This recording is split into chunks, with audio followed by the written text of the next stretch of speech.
to give me that body. The way you put it on me. Was a spiritual country. 25 minutes past 4 o'clock. Singer bringing us right here. We are the Close the Gap Kenya, where we're making sure that the vibes are being good and served straight out of here on the Blue Drive. And once again, I'd just like to thank you, our dear listeners, for making the time, and our guest Maze for making sure that they leave all the activities they're doing just to make sure you, our listener, is educated and impacted by the conversations that we're having here today at Close the Gap Kenya. Now, right about now, I want just to dive a little bit into the core business of Close the Gap, and who better suited to talk to us about it, none other but Mr. Ngosa himself. Welcome back again to the conversation. Thank you very much. Maybe would you like just to to tell us your core business?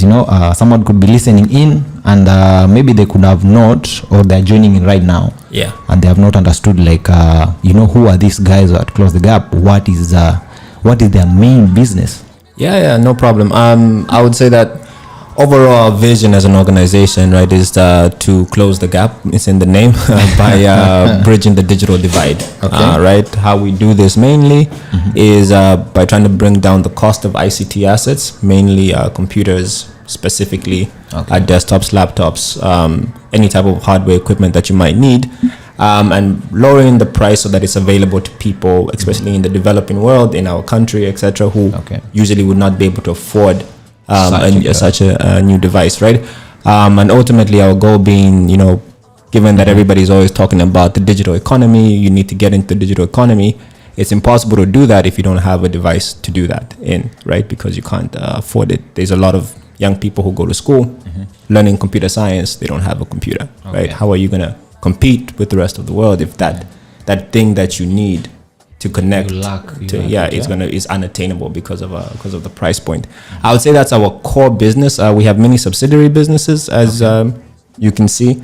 One of the things is ultimately, yes, we want to bridge the digital divide through ICT devices, but we also care about what people do with those devices, right? So that's why we have an interest in entrepreneurship, and that's why we build the Close the Gap Hub to bring young people, specifically on the coast in Mombasa here, provide them an incubation program where they can learn entrepreneurship, and then go out there and start their own business.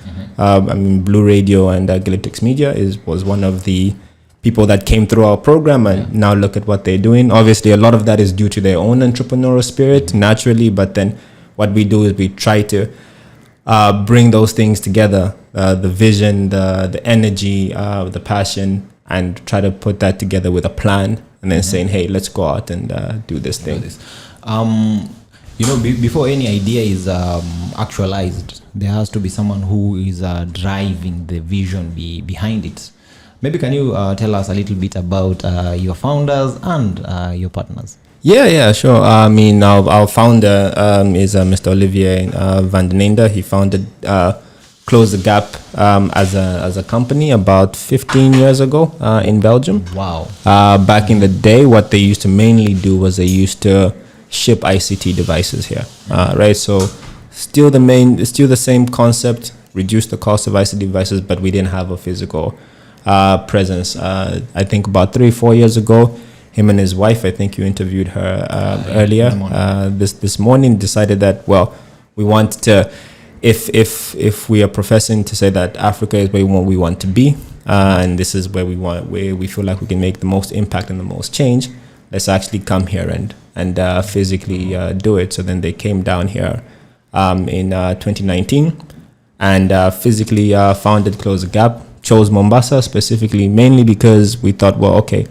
there's a lot of activity happening in Nairobi, and often Mombasa, is always seen as a secondary city, whereas it's a city with 1 million people. Most of them are young. There's just a lot of opportunity here. So we figured if you create that infrastructure within this place, the impact would be larger. I came maybe a month later. I used to work with my founder in different projects, and then I was out in the West, and I was looking for a way to come back to the continent because that's what I care about. And he said, yeah, I'm doing this thing in Mombasa. Do you want to come? I said, okay, cool. Let's do it. And that's how I ended up here. I've been here for 3 years now. You've been here for 3 years? Yeah. Yeah. How are you enjoying Mombasa? It's my home now. Yeah, I go anywhere where it's less than 28 degrees. I put on a jacket, so I can't. How about the food? Yeah. The food is also great. I've become a biryani specialist. Amazing. By the way, yeah, biryani special. Right about now it's 4:30 p.m. I'd like us just to go on a little musical journey, then look at what's happening in the streets of Mombasa. When we do come back, I want to be engaging Mr. Ngosa on how you as an individual, you as a youth, can join the accelerator program, because that is why you are here, to understand how you can be mentored and join such programs. I'll see you. Bona DJ, do the thing.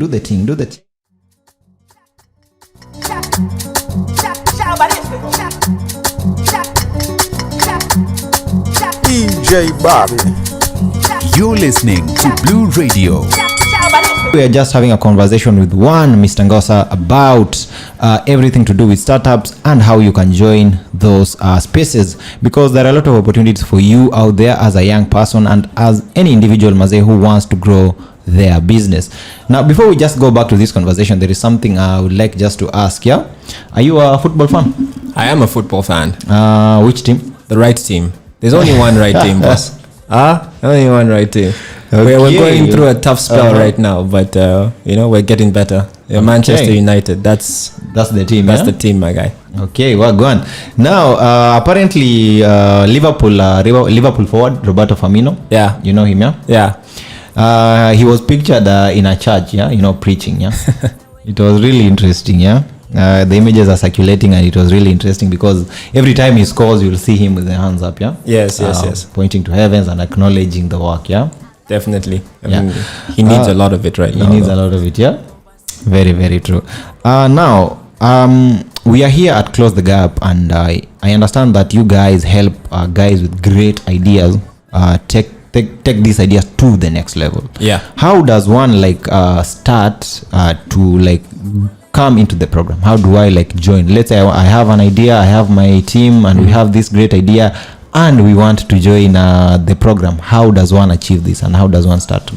Yeah. So I think there's multiple ways depending on sort of where you're at with your business, right? So if it's an idea, something that we call ideation, pre-revenue, you haven't started, but it's in your head, it's itching. You're trying to figure out how to get it going. The easiest way to join our community is through our Boost Your Business program, and they deal specifically with that, saying, okay, you have an idea, let's make this idea into a business. Because remember, there's a difference between an idea and a business, right? An idea is a thought. A business is something that's real, that generates revenue, that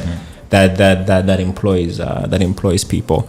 And so that's where I would say to join Boost Your Business is generally they have an intake about every 6 weeks. I think the next one will be starting in February. It's an online application, or you can come and physically get some applications here at Ratna Square on Fidel Dingo Road. And then also, typically, if you can't find the online application, can't come here, you can just go on any of our socials and just ask, and somebody will respond to you. And then there's the Impact Accelerator, which is now that next stage. Level, says, okay, look, you've you don't even have to have gone through our program. Maybe you're just out there, you're an SME, you're a young person, or even an older person. We don't discriminate, right? You have a business, it maybe employs 1 or 2 people. You have some revenue, you've been in business for a year or 2, etc. What you're trying to do is you're trying to grow your business, trying to expand it, you want to go to new markets, etc. You can also join the Impact Accelerator, and that's what we try to do. We try to accelerate impact, because for us, the whole principle is using business as a force for good, right? So you can come again through our socials, directly here at Ratna Square. We put out an application for that as well.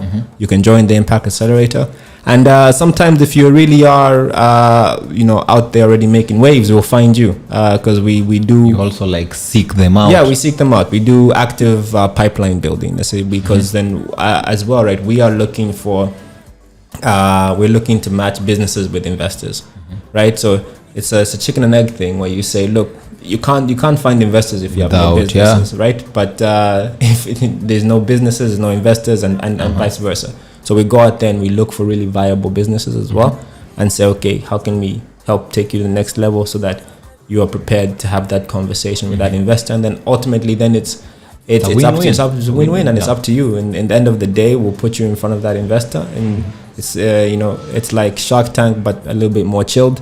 And you pitch, and hopefully he gives you or she gives you the investment to take your business to the next level. You've talked about bringing investors on and introducing like these guys with startup ideas to the investors. Yeah, I was reading a report, and investments into Africa and Kenya specifically are crossed the 1.1 billion mark. Yeah, meaning that Kenyan as a whole have the potential to grow. Sure. But now, which brings me to this question, yeah?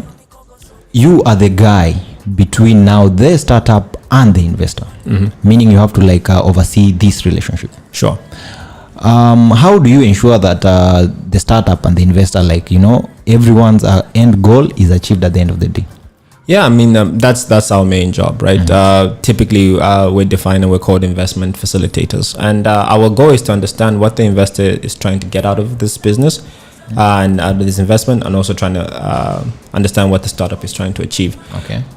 And so we work both for the investor and work for the startup, and that's sort of the unique place that we fit and how we've designed our program. You guys are going overtime, but yeah, we're going overtime in that case. So then that way, I'll give you an example. We had an investor come here, I think towards the end of last year, and sort of we had cultivated the investor. We built pipeline for him, and we made it very clear. We clearly communicated between the investor and the startup, and vice versa, what each was looking for. Yes. So that when they came together here and they were having those conversations and having a genuine deal negotiation, they all understood what the other party expects. But then they also understood that whatever deal was going to be made was going to be somewhere down the middle, right? There's a reason that when you make a deal, you shake hands, and one comes in, because the deal is in the middle, right? And our goal is to sort of kind of just, even in that room, be the mediator, facilitate that conversation.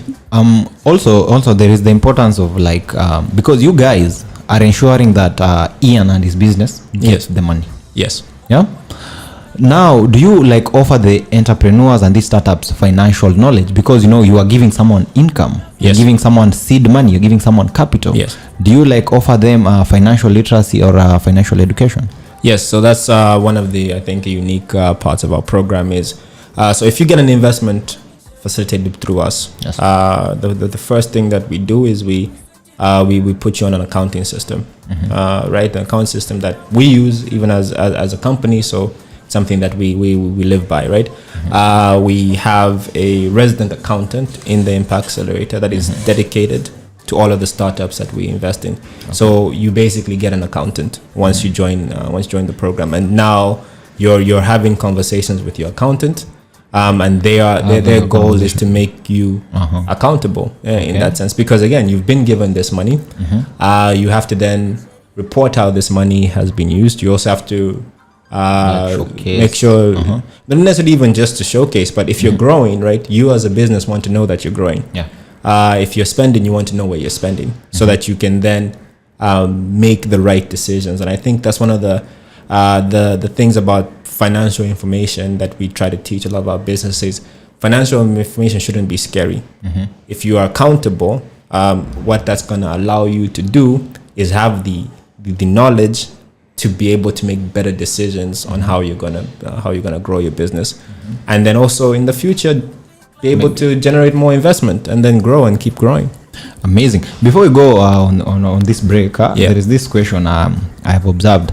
I was reading this article, and they are saying in East Africa and Kenya specifically, as compared to startups in Nigeria and Egypt and let's say North Africa and South Africa, most startups in Kenya and East Africa are not like selling their businesses, because startups in Nigeria, South Africa and Egypt, once the business has matured, they are sort of let it go, or like let's say have guys buying it out.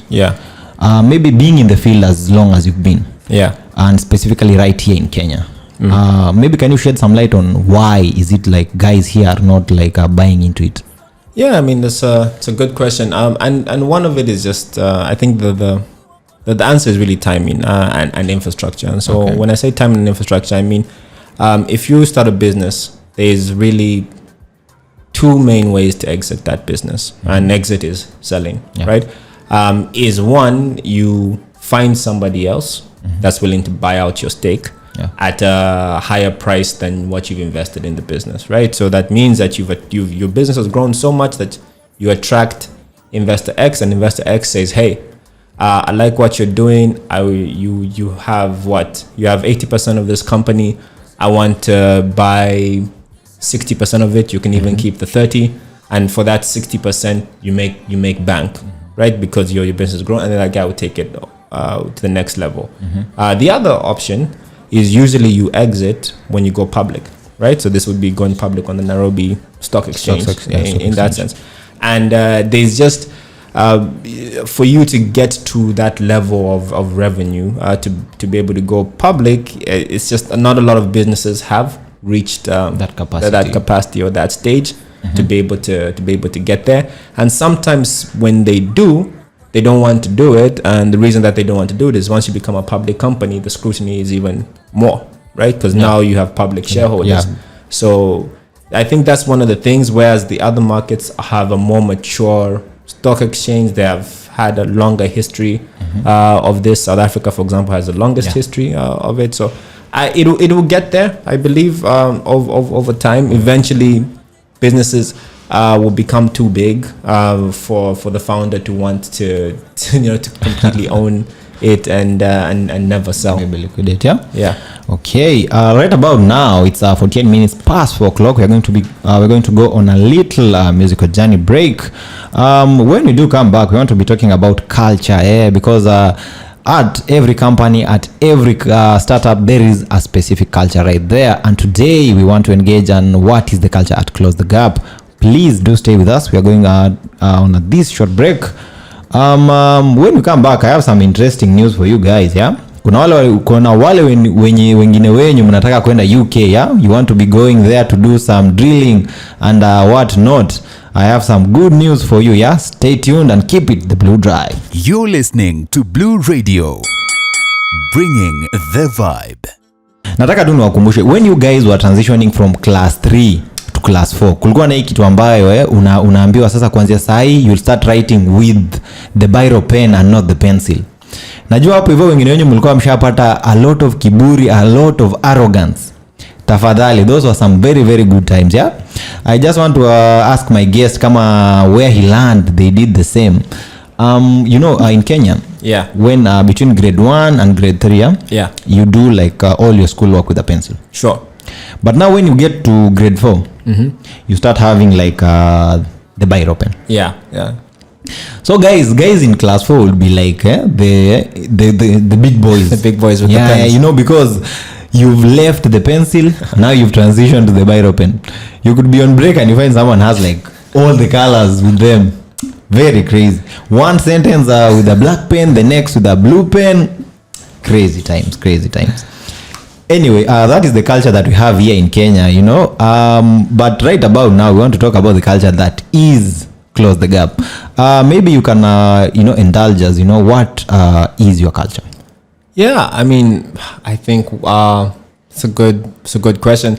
The honest answer is I don't particularly know, because I can't really put a name to it or finger to it. But the thing I would say is unique about us in terms of how we interact with each other is that we're a diverse group of people that have come together to do something, and that truly believe in the vision of what this place is trying to do. Most of us are young. In fact, all of us are young. We're all under 40. Wow. The majority of us are under 35 as well. And so then that just creates a culture of like energy, right? A lot of energy, and sometimes that energy leads to conflict sometimes, a little bit, every now and then. But then also because we all care about what we do, the end goal, you know what I mean? And so then we're able to we're able to resolve our conflicts amicably as colleagues, as a space. We really try to focus on inclusion. Is a really big thing for us, so that anybody is welcome here. Ultimately, as long as we all respect each other, is I think the big one, respecting each other and valuing really ideas creativity and energy. That's I felt. Yeah, there you go. Those will be my 3 things. I finally found the words. Okay, amazing. Energy. Amazing. Maybe as we wind up, because I understand you have to be at another location. Yeah.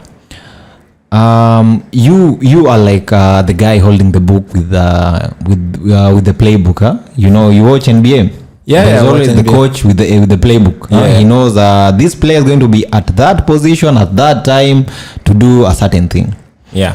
And having like talked to a lot of startups, being in rooms where investment happen, you do realize that, you know, or identified some of the key things that, you know, a lot of startups are right here in Mombasa and in Kenya lack.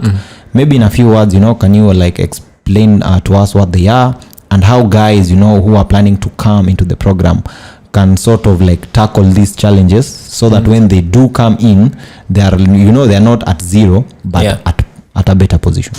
Yeah, I mean, I think your analogy of the playbook was spot on. And I think if you were to, if you were to ask me what do a lot of sort of startups lack, especially young people, is just developing a playbook of their own, right? And then a playbook is just, it's a plan. Okay. Saying, look, this is what I want to do. This is how I want to do it, or how I think it should be done, right? And then that last part of execution, going out there and doing it, and then seeing if it works, and then if it doesn't work, going back and analyzing, right? Because again, that's what a coach would do in the NBA as well. Okay, we lost the game, we had a plan, but it didn't work out. Why didn't it work out? Okay, so that when we go into the next game, right, we do better, right, and we grow better. And I found that has been that's been the thing that lacks the most. Hence, that's the gap that we've been trying to fill, is helping people come up with the playbook for themselves and execute on it. Amazing. Maybe 1 minute. I'd like to give you this 1 minute to talk to young people out there who maybe it's January, they don't have a plan for the year, they don't know what to do with their lives. Take this minute to talk to them and inform them of some of the opportunities are available right here at Close the Gap. Yeah, I mean, if you're looking for something to do, and again, like I said, you have that energy and you have that drive. There's multiple opportunities specifically here at Close the Gap. One is through the Boost Your Business, like I said, incubation. It's going to be starting in February. I don't have the exact dates on that yet, but once they do, we'll give it to Blue Radio as well, so that they can let people know. And I think that's just a good way to take some of that energy, sit down, start thinking about a plan, a business, something that you've seen in your community that you could then ideate and then see if it could be the thing that takes you to the next level. There's also if you are looking for sort of educational opportunities, I think earlier today you spoke to a lady from Kibu School. There's a Try Kibu program if you're interested in learning how to code. That's an interesting program for you to be at. If you're looking for devices in which to do that, you can always come to Close the Gap. We'll be happy to find you just the right device that you need. And I think just ultimately, man, like I just think what I would say is, because I am still young, I hope in that sense, is look into yourself, figure out what you're good at, and one of the ways to figure out what you're good at is to try things, right? And once you try things, you're gonna figure out what you're good at, and then once you figure out what you're good at, run with it and see whether you can make a living in life doing the thing that you're good at, and then Then you start working to live and not living to work. Oh, see, amazing.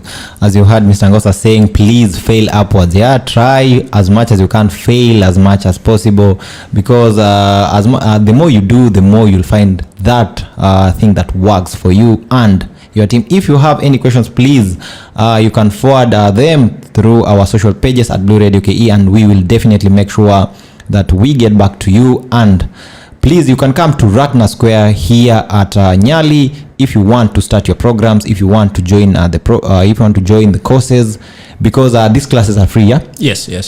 Kama unataka kujua kucode mazee, all these lessons are free. And I do have to mention this because if you are looking for laptops, computers, desktops, monitors, you should really come check out their store, because man, it's crazy out there. I'm also planning to go down there and make myself a deal. Tafadhali, kama unasikia sauti yangu, make way to Ratna Square right above now. We're going to go on a short musical break once again, and when we do come back at 15 minutes past 5, we're going to be having another guest who is going to indulge us on something a little bit different. Please do stay with us. This is the Blue Drive. You're hanging out with Ian Kipto alongside DJ Bobby. When you switch on your radio,